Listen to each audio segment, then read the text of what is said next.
So lately I've been learning to be accountable in showing up for myself. You see, ever since I started showing up for myself, I dedicated a couple of hours every day, every week to simply be by myself and to do something that I wanted for me. And somehow by doing so, and as you can see from my previous videos, it kind of rekindled this flame that I had for photography.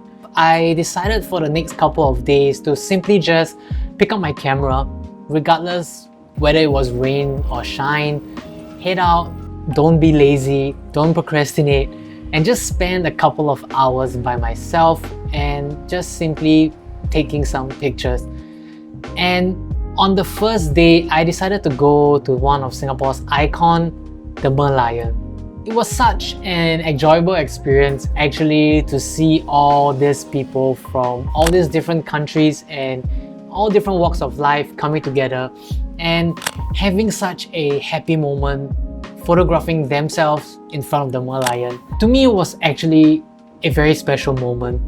These people were actually aware that I was there and taking these funny pictures of them. They laughed at themselves after taking most of these pictures, and I just simply laughed along with them. There was like a common understanding between me and them that they were doing something funny and I was just capturing something funny that they did. So in just a couple of hours, I ran through 2 rolls of film and I was very happy with what I got and the results that it showed.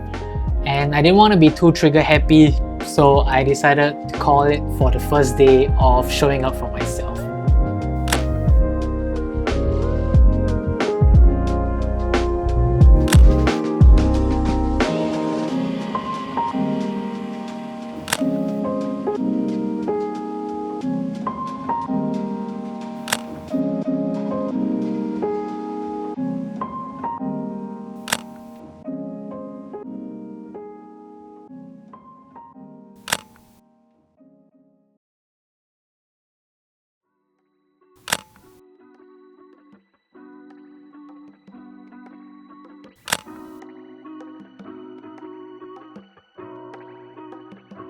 So riding off the first day's wave of excitement, I decided to head down to what I consider to be one of Singapore's underrated location, and that is Haw Par Villa.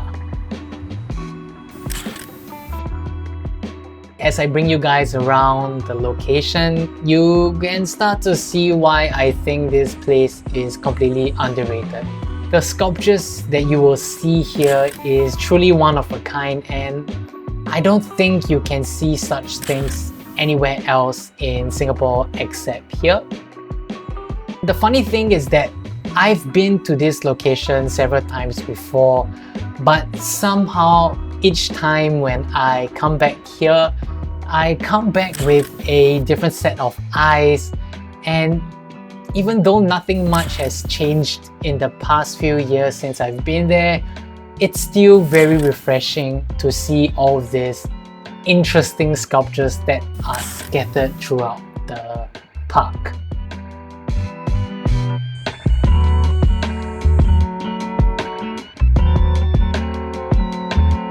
However, as I was walking around and venturing by myself and seeing all these silly sculptures and doing silly things with some of these sculptures, a sudden realization hit me that it has been a while since I actually gone out and have some fun for myself. You know, being out like this and taking pictures is as good as having a meal by yourself, watching a movie by yourself. You know, there's something so liberating being able to be alone in such situations.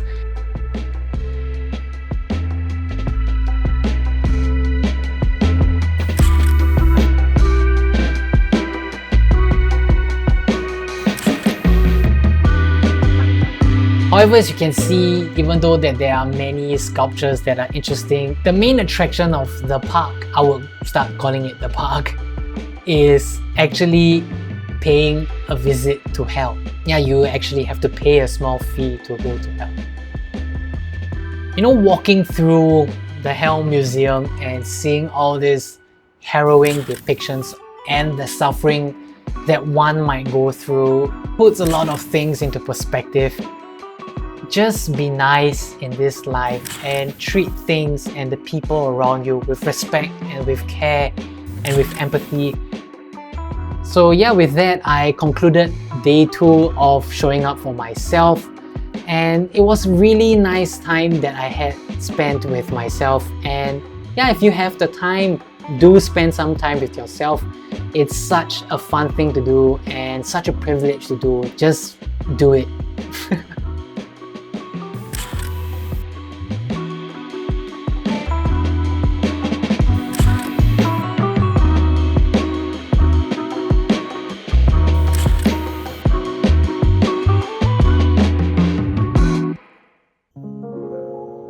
You know, I think it's so important as artists that we don't wait for the perfect time to create.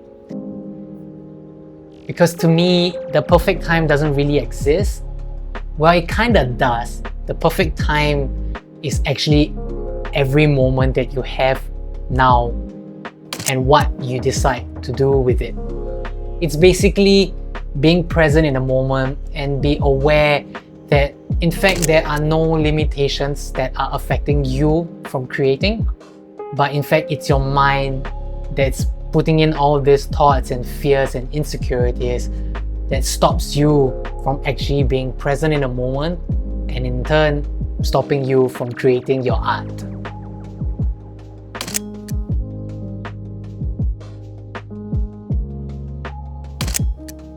So not only is practice important, but it is also learning to accept failure.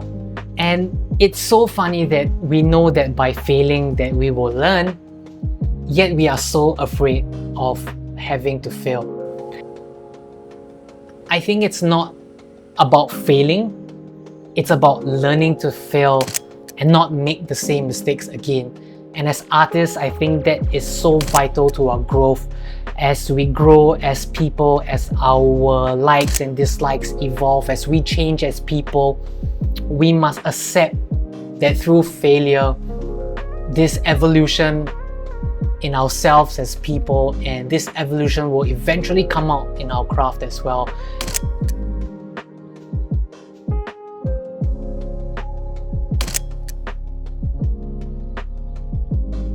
So don't forget the importance of showing up for yourself.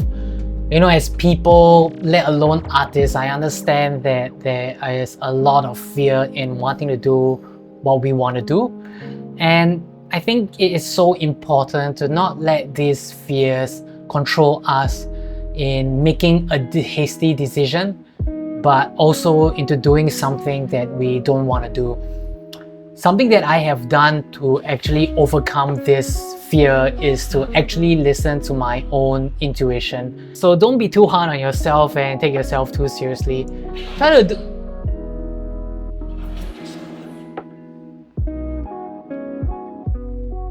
So yeah, don't be too hard on yourself and just have fun in the process.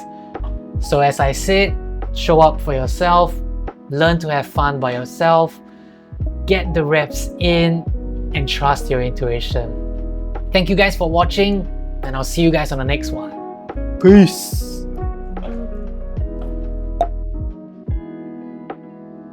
Yeah, before I end the video, I kind of wrote something that I didn't mention in the video, and I thought I'd read it for you guys. Nobody cares about what you did and didn't do. You either have something to show for it or not. This will affect your credibility as an artist. Simply start showing up for yourself and your craft. It may not be the best, but just get the reps in. It will matter when the time comes. So yeah, hope this one helps, and I'll see you guys really on the next one. Peace!